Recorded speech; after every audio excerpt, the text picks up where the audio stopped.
بسم اللہ الرحمن الرحیم۔ شروع کرتا ہوں اللہ تعالیٰ کے نام کے ساتھ جو بڑا مہربان نہایت رحم کرنے والا ہے۔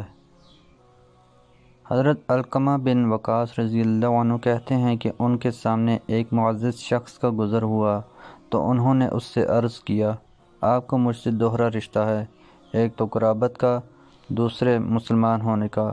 میں آپ کو دیکھتا ہوں کہ آپ ان امراء کے پاس آتے جاتے اور ان سے حسب منشا باتیں کرتے ہیں۔ میں نے صحابی رسول بلال بن حارث مزنی رضی اللہ عنہ کو یہ کہتے سنا ہے کہ رسول اللہ صلی اللہ علیہ وآلہ وسلم نے فرمایا، تم میں سے کوئی ایسی بات بولتا ہے جس سے اللہ خوش ہوتا ہے اور اس کو یہ معلوم نہیں ہوتا کہ اس بات کا اثر کیا ہوگا، لیکن اس بات کی وجہ سے اللہ تعالیٰ اس کے حق میں قیامت تک کے لیے اپنی خوشنودی اور رضامندی لکھ دیتا ہے، اور تم میں سے کوئی ایسی بات بولتا ہے جو اللہ تعالیٰ کی ناراضگی کا سبب ہوتی ہے اور اس کو یہ معلوم نہیں ہوتا کہ اس کا کیا اثر ہوگا، لیکن اللہ تعالیٰ اس کے حق میں اپنی ناراضگی اس دن تک کے لیے لکھ دیتا ہے جس دن وہ اس سے ملے گا۔ علقمہ رضی اللہ عنہ نے کہا، دیکھو افسوس ہے تم پر، تم کیا کہتے اور کیا بولتے ہو۔ بلال بن حارث رضی اللہ عنہ کی حدیث نے بعض باتوں کو کہنے سے مجھے روک دیا ہے، خاموش ہو جاتا ہوں۔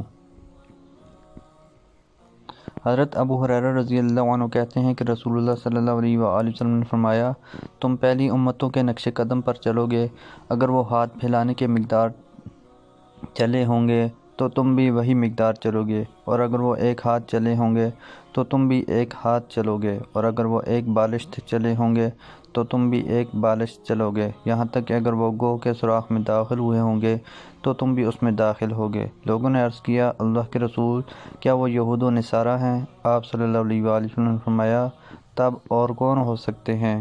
حضرت خرشہ بن ارر رضی اللہ عنہ کہتے ہیں کہ جب میں مدینہ آیا تو مسجد نبوی میں چند بوڑھوں کے پاس آ کر بیٹھ گیا۔ اتنے میں ایک بوڑھا اپنی لاٹھی ٹیکتے ہوئے آیا تو لوگوں نے کہا، جسے کوئی جنتی آدمی دیکھنا ہو پسند ہو وہ اس شخص کو دیکھ لے۔ پھر اس نے ایک ستون کے پیچھے جا کر 2 رکعت نماز ادا کی تو میں ان کے پاس گیا اور ان سے عرض کیا کہ آپ کی نسبت کچھ لوگوں کا ایسا کہنا ہے۔ انہوں نے کہا، الحمدللہ، جنت اللہ کی ملکیت ہے، وہ جسے چاہے اس میں داخل فرمائے۔ میں نے رسول اللہ صلی اللہ علیہ وآلہ وسلم کے عہد مبارک میں ایک خواب دیکھا تھا۔ میں نے دیکھا گویا ایک شخص میرے پاس آیا اور کہنے لگا، میرے ساتھ چلو، تو میں اس کے ساتھ ہو گیا۔ پھر وہ مجھے ایک بڑے میدان میں لے کر چلا۔ پھر میرے بائیں جانب ایک راستہ سامنے آیا، میں نے اس پر چلنا چاہا تو اس نے کہا، یہ تمہارا راستہ نہیں۔ پھر دائیں طرف ایک راستہ سامنے آیا تو میں اس پر چل پڑا، یہاں تک کہ جب میں ایک ایسے پہاڑ کے پاس پہنچا جس پر پیر نہیں ٹکتا تھا تو اس شخص نے میرا ہاتھ پکڑا اور مجھ کو دھکیلا، یہاں تک کہ میں اس چوٹی پر پہنچ گیا، لیکن وہاں پر میں ٹھہر نہ سکا اور نہ وہاں کوئی ایسی چیز تھی جسے میں پکڑ سکتا۔ اچانک مجھے لوہے کا ایک کھمبا نظر آیا جس کے سرے پر سونے کا ایک کڑا تھا۔ پھر اس شخص نے میرا ہاتھ پکڑا اور مجھے دھکا دیا، یہاں تک کہ میں نے وہ کڑا پکڑ لیا۔ تو اس نے مجھ سے پوچھا، کیا تم نے مضبوطی سے پکڑ لیا؟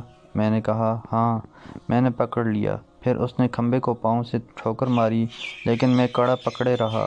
میں نے یہ خواب نبی اکرم صلی اللہ علیہ وآلہ وسلم سے بیان کیا تو آپ صلی اللہ علیہ وآلہ وسلم نے فرمایا، تم نے خواب تو بہت ہی اچھا دیکھا۔ وہ بڑا میدان حشر تھا، اور جو راستہ تمہارے بائیں جانب دکھایا گیا وہ جہنمیوں کا راستہ تھا، لیکن تم جہنم والوں میں سے نہیں ہو، اور وہ راستہ جو تمہاری دائیں جانب دکھایا گیا وہ جنتیوں کا راستہ ہے، اور جو پھسلنے والا پہاڑ تم نے دیکھا وہ شہیدوں کا مقام ہے، اور وہ کڑا جو تم نے تھاما وہ اسلام کا کڑا ہے، لہذا تم اسے مرتے دم تک مضبوطی سے پکڑے رہو، تو مجھے امید ہے کہ میں اہل جنت میں ہوں گا۔